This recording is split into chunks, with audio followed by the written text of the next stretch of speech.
In this next section, we're going to cover venue and events. Venue and events is probably the biggest thing you're going to do in executive protection advanced work. There are so many different venues and so many different events that it's impossible to cover them all, especially when you break down the agenda.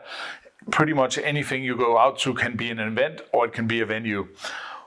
So what we're going to focus on in this one is we're going to go through the basics and some of the irregularities and talk about how you work these different things.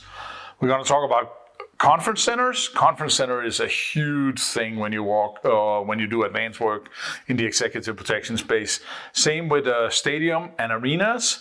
We're going to talk about concerts, sports events, and we're also going to talk a little bit about how to work other events like theaters, religious events, political rallies, and stuff like that.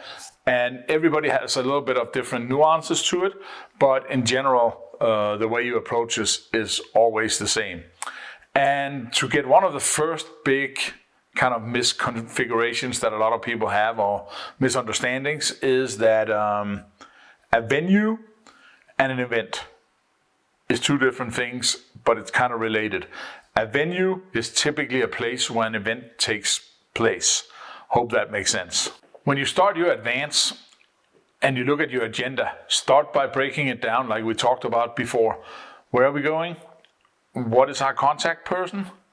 Same for events, figuring out where are we going, how are we getting in there.